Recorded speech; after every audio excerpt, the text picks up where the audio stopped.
Mapagpalang araw sa ating lahat. Ngayon, bago tayo dumako sa ating talakayan, ay atin munang pamunuan ang ating panalangin.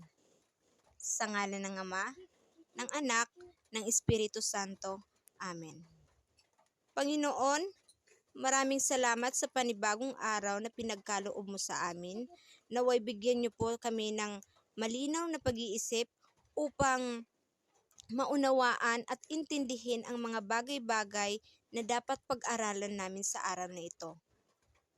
Itinataas po namin at sinasamo sa inyo sa pangalan ni Jesus. Amen.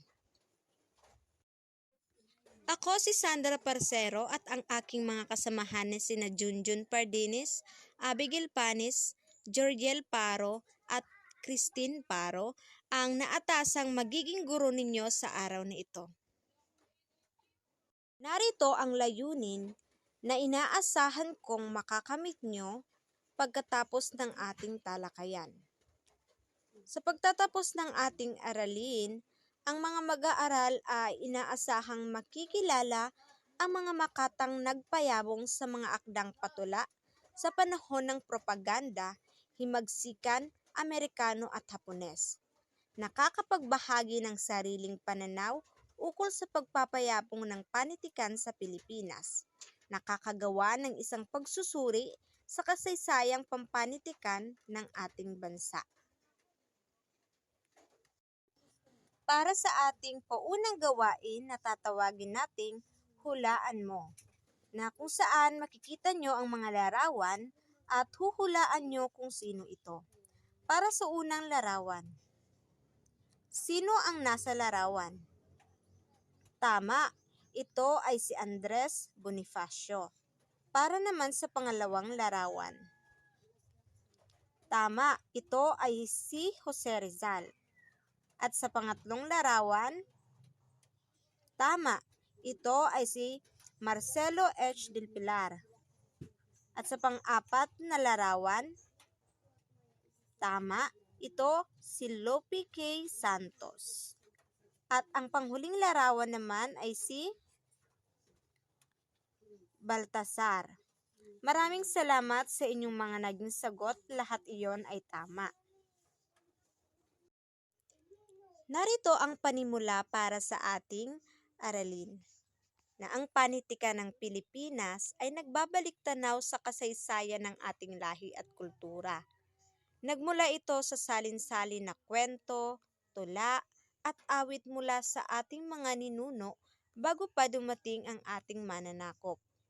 Ang panitikang patula ay bahagi nito na nagbigay diin sa ating mga damdamin, adhikain at pananaw sa buhay.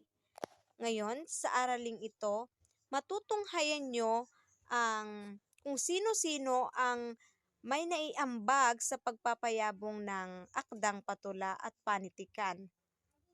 At naway magkaroon kayo ng malinaw na kaalaman para sa aming tatalakayin para sa inyo. At ito'y sisimulan ni Junjun Pardinis. Magandang araw sa lahat. Ako nga po pala si Ginoong Junjun Pardinas na nagmula sa BSE 3F. Panahon ng propaganda at himagsikan. Jose Rizal, gumamit ng panitikan bilang sandata laban sa kolonyalismo.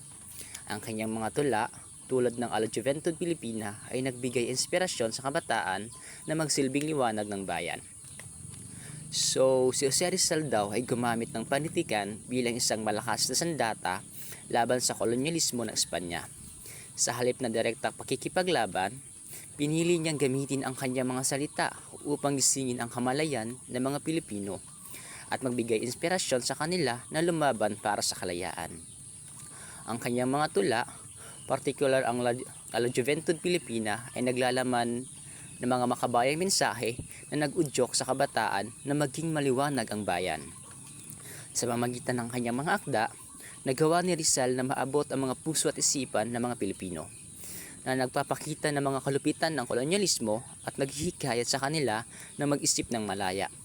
Ang kanyang mga tula ay nagsisilbing isang malakas na instrumento sa pagpapalaganap ng nasyonalismo at nagpapalakas ng diwa sa paglaban sa mga Pilipino. Ang pangalawa naman ay si Andres Bonifacio. Sumulat ng pag-ibig sa tinubuang lupa na nag-udyok ng pagmamahal at sakripisyo para sa bayan.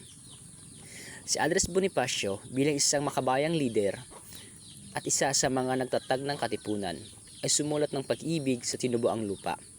Ang tulang ito ay naglalaman ng malalim na pagmamahal at debosyon ni Bonifacio para sa kanyang bayan. Ang pag-ibig sa tinubuang lupa ay nagsisilbing isang malakas na pananawagan sa mga Pilipino na ialay ang kanilang buhay para sa kalayaan ng kanilang bansa. Ang mga linya tulad ng "Ang bayan kong sawi, aking mamahalin" ay nagpapakita rin ng matinding pagmamahal ni Bonifacio sa Pilipinas, kahit na ito ay nasa ilalim ng pananakop ng mga Espanyol. Ang tula ay hindi lamang nagpapahayag ng emosyon, kundi nagbibigay din ng inspirasyon sa mga Pilipino na mag-alay ng kanilang buhay para sa kalayaan. Ang mga linya tulad ng "Ang buhay kong handog sa bayan kong mahal" ay nagpapahiwatig din ng kahandaan ni Bonifacio na isakripisyo ang kanyang sariling buhay para sa kalayaan ng kanyang bayan. Ang pag-ibig na tinubuang lupa ay nagsisilbing isang mahalagang bahagi sa kasaysayan ng Pilipinas, dahil ito ay nagpapakita ng malalim na pagmamahal at debosyon ng mga Pilipino sa kanilang bayan. Ito ay nagsisilbi rin isang inspirasyon sa mga Pilipino na magpatuloy na lumaban para sa kalayaan at karapatan ng kanilang bansa. Ang pangatlo naman ay si Francisco Balagtas, bagamat nauna ang kanyang obra sa panahon ng propaganda. Ang Florante at Laura ay naging mahalagang inspirasyon sa mga Pilipino. Ang alegorya nito ay nagpapakita ng kawalang katarungan at pang-aabuso sa ilalim ng kolonyal sa pamamahala, na naging pundasyon ng kaisipang makabayan. Ang mga tema ng pag-ibig, kalayaan at pagmamalasakit sa bayan ay nanatiling mahalaga sa panahon ng himagsikan. So, ang Florante at Laura ni Francisco Balagtas, bagamat nauna sa panahon ng propaganda, ay tunay na nagkakaroon ng malaking impluwensya sa mga Pilipino. Ang alegorya ng tula ay nagpapakita ng mga kapihan at kawalang katarungan sa ilalim ng pananakop ng mga Espanyol, na nagbibigay inspirasyon sa mga Pilipino na lumaban para sa kalayaan. Ang mga tema ng pag-ibig, kalayaan at pagmamahal sa bayan ay matatagpuan sa tula ay naging mahalaga sa panahon ng himagsikan at patuloy na nagbibigay inspirasyon sa mga Pilipino hanggang sa ngayon. Yun lamang po ang aking tatalakayin. Maraming salamat po. Magandang umaga. Ako nga po pala si Christine Paro ng 3D. At ipagpapatuloy ko po ang aming talakayan tungkol sa Makata sa iba't ibang panahon. Panahon ng Amerikano at Hapones. Lope K. Santos. Gumamit ng panitikang patula upang ipahayag ang damdamin ng mga Pilipino sa panahon ng Amerikano. Ang kanyang banaag at sikat ay itinuturing na kauna-unahang nobelang panlipunan sa bansa, na tumatalakay sa issue ng manggagawa, kapitalista at pagkakapantay-pantay. Ang ginamit ni Lope K. Santos upang maipahayag ang damdamin ng mga Pilipino sa panahon ng Amerikano ay ang panitikang patula. Ang panitikang patula ay isang uri ng panitikan na gumagamit ng mga tula upang maipahayag ang mga damdamin, kaisipan at karanasan ng tao. Ang banaag at sikat ay itinuturing na kauna-unahang nobelang panlipunan sa Pilipinas. Ang nobelang panlipunan ay isang uri ng nobela na tumatalakay sa mga isyu ng lipunan tulad ng kahirapan, diskriminasyon at kawalan ng katarungan. So, sa madaling salita, ang teksto ay nagsasalaysay tungkol sa paggamit ni Lope K. Santos ng panitikang patula upang maipahayag ang mga damdamin ng mga Pilipino noong panahon ng mga Amerikano. Ang kanyang akda na Banaad at Sikat ay itinuturing na kauna-unahang nobelang panlipunan sa Pilipinas na tumatalakay sa mga isyu ng manggagawa, kapitalista at pagkakapantay-pantay. Ang Banaag at Sikat ni Lope K. Santos ay tinaguri ang Biblia ng mga Pilipino dahil sa malaking impluwensya nito sa kulturang Pilipino. Ito ay itinuturing na isang mahalagang bahagi ng panitikang Pilipino at nagsisilbing salamin ng kulturang Pilipino. Ginamit ni Lope K. Santos ang panitikang patula upang maipahayag ang damdamin ng mga Pilipino sa panahon ng Amerikano. Bagamat ang Banaag at Sikat ay isang nobela, nagtataglay ito ng mga elemento ng panitikang patula tulad ng paggamit ng talinghaga at simbolismo. Ang Banaag at Sikat ay mahalaga sa kasaysayan ng panitikang Pilipino dahil nagsisimula ito ng isang bagong panahon ng panitikang panlipunan. Naging inspirasyon ito sa iba pang mga manunulat na tumalakay sa mga isyong panlipunan ng kanilang panahon. Haiku at Tanaga. Ito'y mga anyo ng tula na naging tanyag sa panahon ng Hapones, na may formal at masining na estruktura. Ang haiku ay binubuo ng 17 pantig, 5-7-5 at naglalarawan ng kalikasan o damdamin, samantalang ang tanaga ay may 4 na linya at pantigang 7-7-7 na nagpapakita ng talinghaga at karunungan ng mga Pilipino.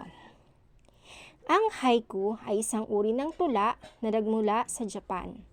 Binubuo ito ng 17 pantig na nahahati sa 3 linya, 5 pantig sa unang linya, 7 pantig sa ikalawang linya, at 5 pantig sa ikatlong linya.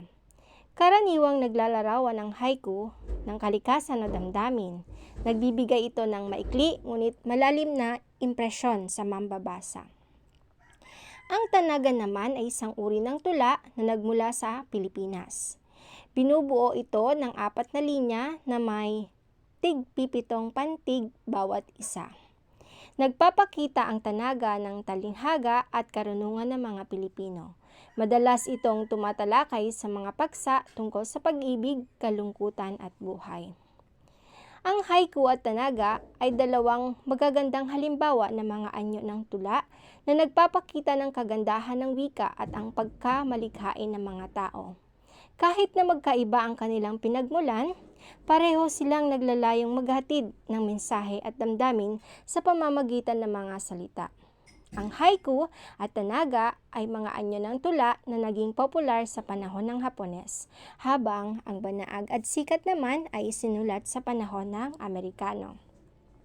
Paano ba naiiba ang haiku at tanaga sa mga tradisyonal na anyo ng mga tula sa Pilipinas?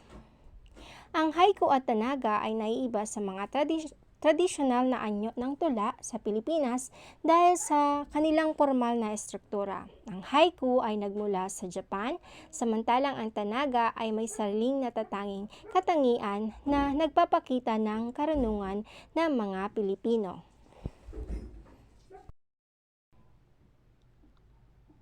Jose Corazon de Jesus, tinaguriang Huseng Batute. Siya ay naging tanyag sa panahon ng Amerikano bilang makata ng puso. Ang kanyang mga tula, tulad ng Bayan Ko, ay nagpakita ng damdaming makabayan at hinanakit laban sa mga mananakop. Si Apolinario Villalobos, isa sa mga manunulat noong panahon ng Hapones, na gumamit ng panitikang makabayan sa kabila ng mahigpit at pagbabantay. Ang kanyang mga akda ay tahimik na naghimok ng pagkakaisa at pag-asa sa gitna ng digmaan. Ang 2 makata na nagmarka sa panitikang Pilipino sa panahon ng Amerikano at Hapones ay sina Jose Corazon de Jesus at si Apolinario Villalobos. Parehong nagpakita ng kanilang pagmamahal sa bayan sa pamamagitan ng kanilang mga akda, ngunit sa magkaibang panahon at sitwasyon.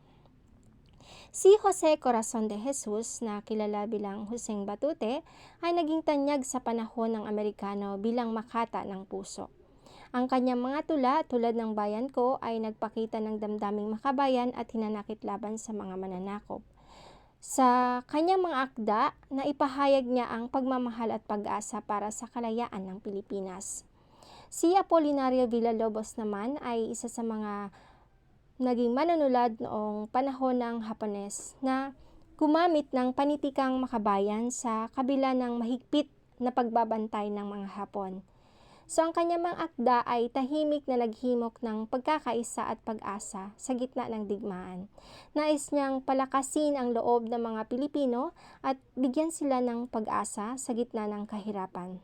Sa pamamagitan ng kanyang mga salita, nais niyang ipaalala sa mga Pilipino ang kanilang pagiging matatag at ang kanilang pagmamahal sa bayan.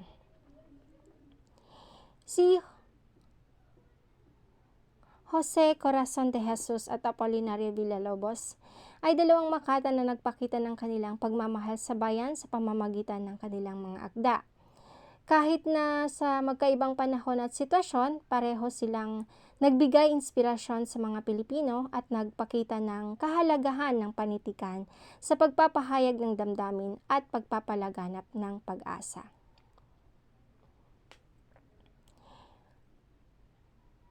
Ang mga tula ni Jose Corazon de Jesus ay karaniwang tumatalakay sa pagmamahal sa bayan, pag-asa para sa kalayaan at hinanakit laban sa mga mananakop. Bagamat parehong makabayan ang mga akda ng dalawang makata, naiiba ang kanilang mga konteksto. Yan nga, si Jose Corazon de Jesus ay nagsulat sa panahon ng Amerikano, habang si Apolinario Villalobos naman ay nagsulat sa panahon ng Hapones. Ang mga akda ni Jose Corazon de Jesus ay nagpakita ng hinanakit laban sa mga mananakop, habang ang mga akda naman ni Apolinario Villalobos ay naglalayong magbigay ng pag-asa at pagkakaisa sa panahon ng digmaan. So, ang panitikan ay nagsisilbing boses ng mga tao sa panahon ng digmaan at pananakop. Ito ay nagbibigay pag-asa, nagpapalaganap ng pagkakaisa, at nagpapahayag ng damdamin ng mga tao. Sa pamamagitan ng panitikan, na ipahayag ang kanilang pagmamahal sa bayan at ang kanilang pagnanais para sa kalayaan. Ang mga akda ni Apolinario Villalobos ay nagbigay ng pag-asa at pagkakaisa sa mga Pilipino sa panahon ng digmaan. Sa pamamagitan ng kanyang mga salita, nais niyang palakasin ang loob ng mga Pilipino at bigyan sila ng pag-asa sa gitna ng kahirapan. Ang kanyang mga akda ay nagpakita ng kahalagahan ng panitikan sa pagpapalaganap ng pag-asa at pagkakaisa sa panahon ng krisis. Para naman sa aming pangalawang gawain, narito ang panuto. Tukuyin ang talata mula sa nobelang Banaag at Sikat ni Lope K. Santos. Iguhit ang happy face kung ito ay masaya at sad face naman kung ito ay malungkot. Sa kabila ng lahat ng hirap at pagsubok, ang mga ngiti ni Manny ay tila liwanag na nagbigay pag-asa kay Delphine. Ang tunay na kaligayahan na hindi niya natagpuan sa karangyaan ng buhay. Ang kanilang pagmamahalan ay nagiging inspirasyon upang ipagpatuloy ang laban para sa mga maralita. Madali lamang po itong sagutin. Maraming salamat po at ipagpapatuloy naman ni Jeriel Paro ang susunod na tatalakayin. Maraming salamat po. Magandang araw sa ating lahat. Ang ating tatalakayin ngayon ay magbibigay liwanag sa mga makata at ang kanilang mahalagang papel sa pagpapayabong ng mga akdang patula sa mga panahon ng matinding laban sa ating kasaysayan. Bukod sa tema at damdamin, mahalaga ring maunawaan kung paano ginamit ng mga makata ang simbolismo at anyo ng mga tula upang maiparating ang kanilang mensahe. Sa panahon naman ng propaganda at digmaan, ang simbolismo ay nagsilbing paraan upang ipahayag ang mga mensahe ng paglaban, kalayaan at pag-asa sa pamamagitan ng mga ideya o mga bagay na may mas malalalim na kahulugan, tulad ng paggamit ng ilaw para sa kalayaan o dilim para sa paniniil. Samantalang ang tula tulad ng sukat, tugma at struktura ay nagbibigay ng anyo at ritmo na nagpapalakas sa mensahe ng makata at tumutulong upang mas madaling maunawaan at maiparating ang damdamin ng mga makata sa kanilang mga mambabasa.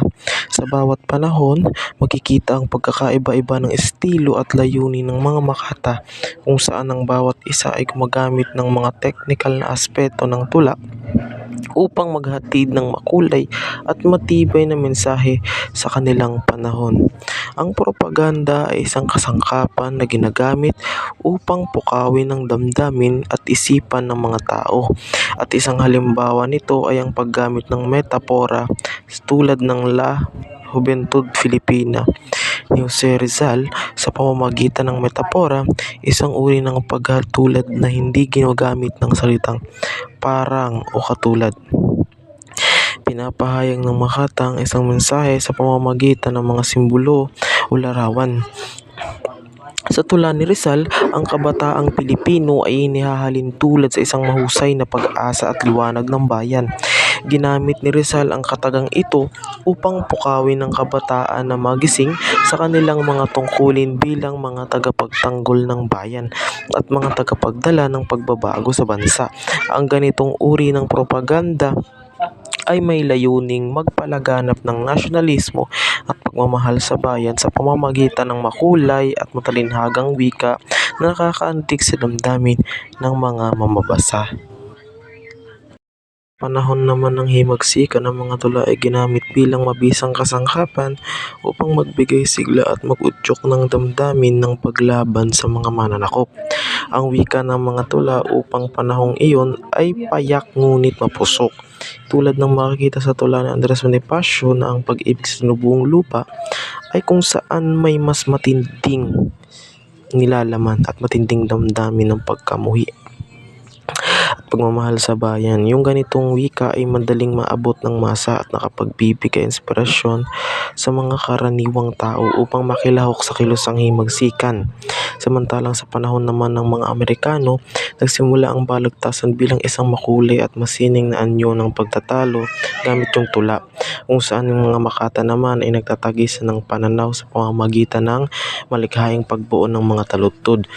Yung balagtasan naman ay nagsisilbing isang marangal at intelekwal na pamamaraan upang ipahayag yung mga isyong panlipunan at politikal. Alam nyo ito yung isang epektibong paraan ng pagtatalo at pagpapahayag ng mga ideya na umabot sa mas nakakarami. Tulad nung ang matandang puno, ito yung sumisimbolo sa kasaysayan ng lakas. Yung lakas ng bayan, habang yung sanga at ungay na madlupaypay naman ito ay nagpapakita ng paghihirap at dulot ng mga hamon. Subalit ang buhay, ang bayan ay nagpapatunay na sa kabila ng lahat ng pagsubok, ang bayan ay patuloy na matatag at may pag-asa. Ang tula ay nagpapahayag ng mensahe sa pag-asa, katatagan at pagkakaisa sa harap ng mga pagsubok at nagpapakita ng kahalagahan ng patuloy na paglaban at pagiging makabayan ng mga mamamayan. Ngayon, basahin natin ang tula ni Andres Bonifacio ng May Damdamin. Ito ay ang pag-ibig sa tinubuang lupa.